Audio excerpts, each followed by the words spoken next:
Good morning and welcome to this week's LinkedIn Live. And we're going to be talking about how to nurture workplace trust. I'm sure that you've all had situations and relationships where sometimes there's just something that tells you, I just don't know if I trust this person. And what we're going to look at today is the equation that makes up why you might or might not be feeling that you trust someone. The reason this is so important is if you are a leader, you need to have a really strong bond with your team. You need to develop trust with your team. And so today I'm going to give you some tips and some tricks as to how to build that trust with your team. So we're going to look at the trust equation. We're going to look at how to build trust at work. But of course, it doesn't just sit in the work environment. This also does allow you to build, better relationships and form stronger bonds with friends and family. And maybe it's even immediate family, with maybe a child that you feel that you need to deepen your trust bond with.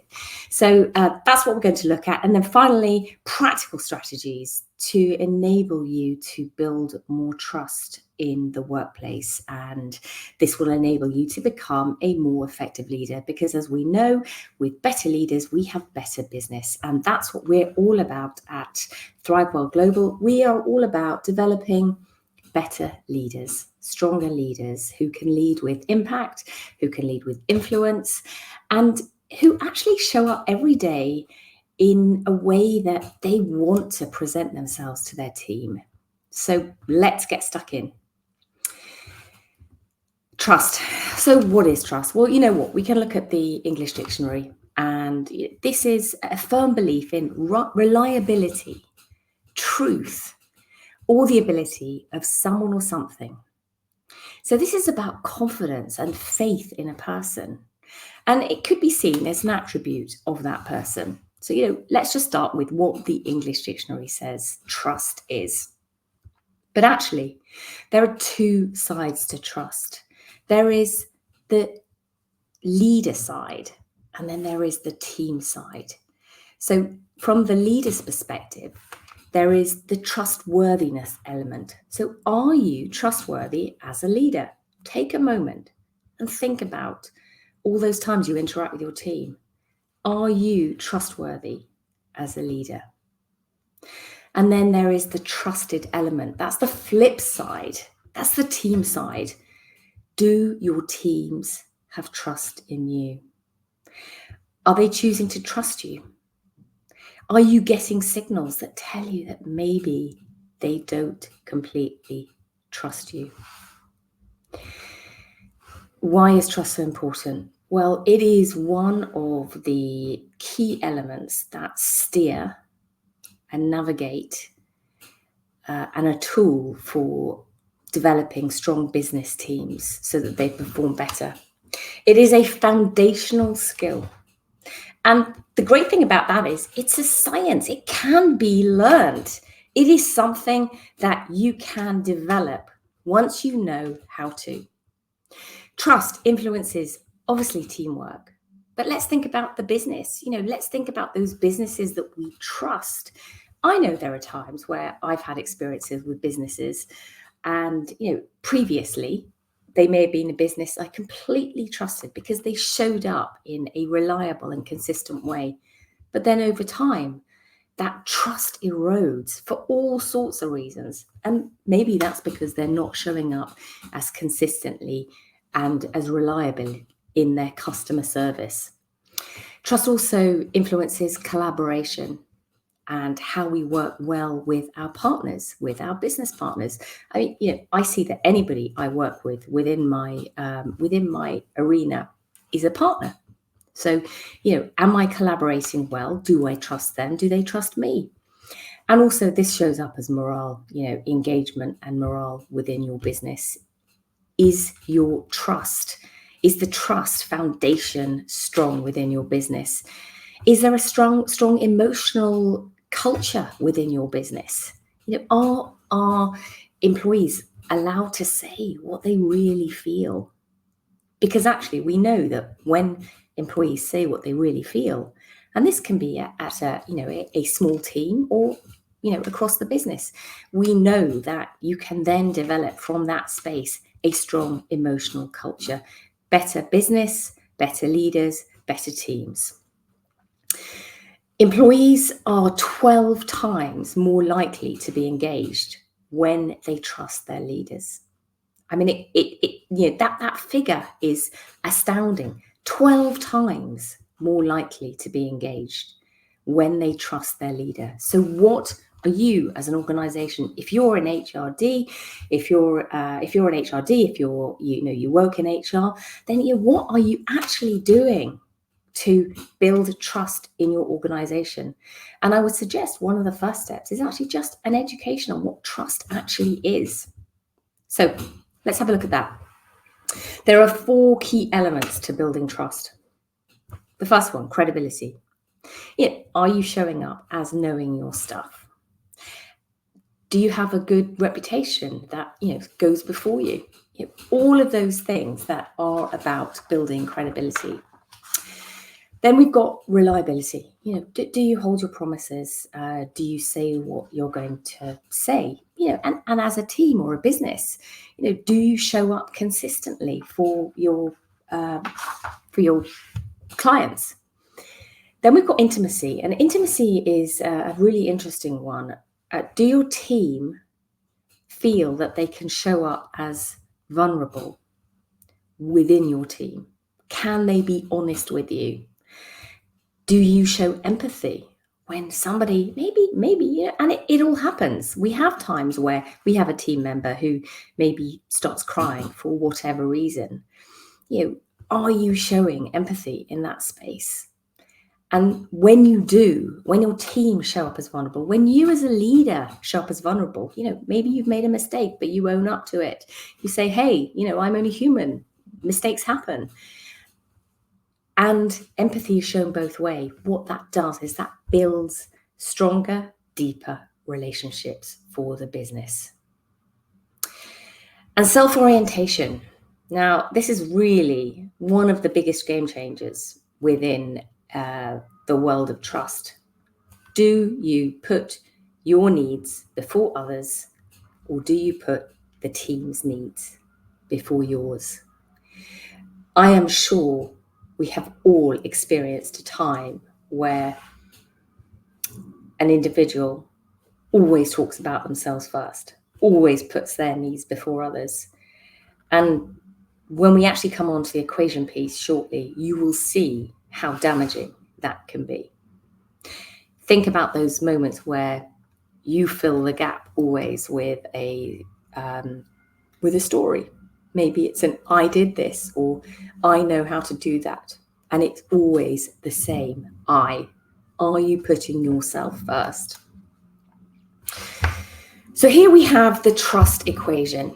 And this is, how to assess trust. Are you trustworthy as a leader? So what we've got is we've got credibility, we've got reliability and intimacy. And then beneath, we've got self-orientation. Now, what often happens is if you were to score yourself or you were to score some of your team, because this is a scoring exercise, you might see at the beginning, credibility can be quite high. Say you're working with a new client. They may believe that your credibility is high. So you might score out of 10, say a 6 or a 7, maybe even an 8. And reliability, because they don't know you yet, maybe on the lower side. So maybe up till now you've shown up as reliable, but they need to get to know you a little bit more. So maybe that's a 3 or a 4. And maybe intimacy, because you haven't built those relationships yet. Maybe intimacy is a 3 or a 4 as well. The idea behind this is that we build credibility, reliability, and intimacy up to as high as a 10 as we possibly can. That's the gold standard. And so this would be worth you having a look at your relationships, maybe with your clients, maybe with your teams, maybe if you're on a senior leadership team, maybe the senior leadership team working together, and think about, Your credibility in that space, score yourself out of 10. Your reliability, score yourself out of 10. Your intimacy, score yourself out of 10. But then, self-orientation. You divide all that by what you score yourself as self-orientation. Now, by virtue of this, sometimes it is really useful to get feedback from others on this, because if you are more self-orientated, you might not recognize it. And so this is where feedback from others, showing a vulnerability, which builds intimacy, and asking your team, about whether they believe that you would always put the needs of the team and the business before the needs of yourself. So have a think about that. Have a think about how trustworthy you are as a leader, and score yourself. And know that the idea, although the score may be at the beginning lower, the idea is to build that score. So this is something you could do every 4 to 6 weeks, every 3 to 6 months. Whenever you have a moment, consider your trustworthiness within your team as a leader. Now, recently, we have run some LinkedIn polls on these 4 elements. And this is what you guys out there, you guys and girls out there, scored as what you believe were the most important. So you believed in building trust that credibility was the most important. And you believed that intimacy was the least important. Well, and reliability, how you show up every day was perceived as the most important. Now, because we're human, we will all see things differently. But no, we want to be raising intimacy. We want to be raising reliability and credibility. But self-orientation is the one that you really, really need to focus on. Putting the team's needs, the individual's needs before yourself. So this is how a lack of trust affects teams. Without credibility, team members may doubt your leadership. Without reliability, you may miss deadlines, and this actually produces a low efficiency anyway within the team. But your team may just not believe you and just become disengaged. Intimacy. The deeper relationships suffer in this space because team members may feel undervalued. And finally, self-orientations. The big word is selfish. Leaders who are seen as selfish, teams disengage, and that is because often they will be seen to putting their needs above the team's. Let's just have a think about the trust building process. So this is a process, and think about how you can build this with an individual that maybe you haven't got complete trust with at the moment. So the first thing, trust is absent. Maybe this is a new member of your team. Think about active listening, being present, acknowledging what they're saying, recounting back to them what you're saying, building empathy, and really honing in on the individual needs of the emotional needs of that individual. Then we move on to rapport. So this is about building the deeper connections with those individuals. We all know when we've got rapport with someone and when we haven't. So think what you need to do to add to that, to build rapport. And then, this is where the trust piece then comes. And sometimes this is an iterative journey. One follows the other, follows the other, follows the other. This could take months. But sometimes, for whatever reason, we break that trust. And we may have to go back to active listening again and empathy. We may have to take a step down. I know earlier this year I had this issue with a colleague I was working with, and I asked a personal question, not particularly personal, but I asked it for him, which was perceived as a personal question too early on in our relationship. And so what happened is I had to go back and start to build these steps again. And that was fabulous for me because I'm curious about people and I will always ask questions. So what I had done is I had moved him through these stages too quickly. And, just know that does happen and it's okay because, also you just need to start the building process again. So Just to reiterate, some of these are some of the mistakes, inconsistency between words and actions, a lack of transparency or honesty. And if you fail to admit to mistakes as a leader to your team, when they absolutely know that a mistake was made, or avoiding accountability, all of those are mistakes that erode trust. So let's focus now on what we can do to build trust and become an effective leader. You've seen the process, right? From active listening, empathy, rapport, trust. But these are some of the small tips that I can give you that you can start today if you pick maybe just one of them, and that will start to build trust. So the first thing is just make small promises and fulfill them consistently. They don't have to be big, sweeping statements, just small promises that you keep consistently. Small appreciations. So regularly acknowledging your team's efforts. And it takes around a really nice well done takes around 6 seconds. When you did this, as a team, we felt this. And please do more of it because it was brilliant. 6 seconds. That's all it takes to give a small appreciation. And you know what? A well done, what's that? 1 second? Using names, in meetings, maybe you're at a new team meeting and you've got new members, address them by their name because that builds rapport and allows them to feel recognized and valued. And ask for opinions. Even if you believe you know the right way, it might not be the most perfect way. So ask for opinions. Ask for, value. Ask and show that you value other people's inputs, because that builds intimacy and it also steps away from self-orientation. And these are not big sweeping things. They are just small behavioral actions that build positive feelings, build a strong emotional culture, and shows you show up as an effective leader. I want to highlight the importance of accountability within trust, because this isn't always something that is out front and center.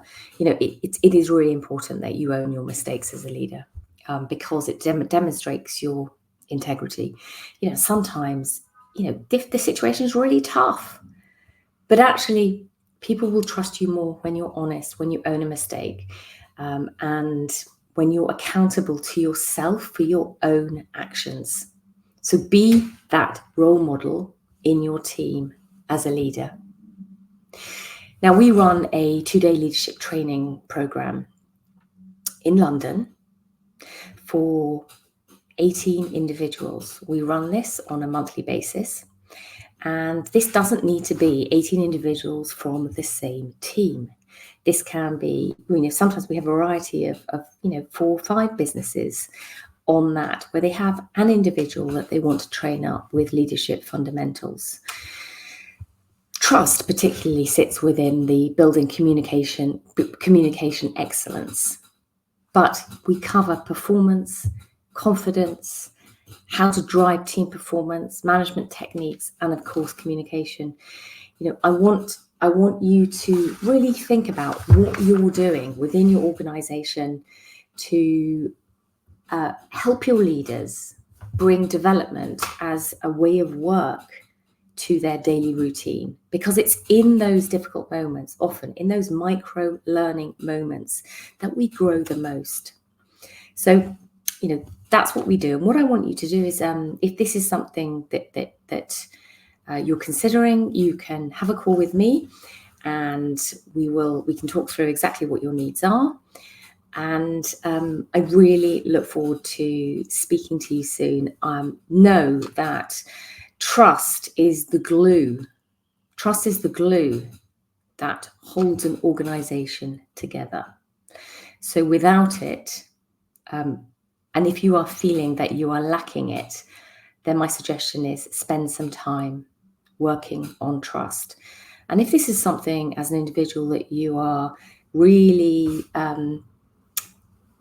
really struggling with, let's have a call, and it might just be that you need a one-to-one coaching session, and we can talk through this specifically with your issues in mind.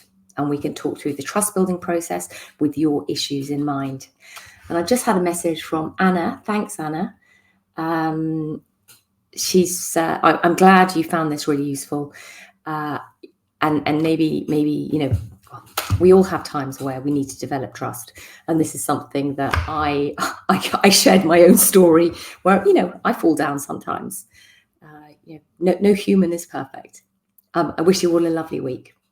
Thank you for watching, and I'll speak to you next week.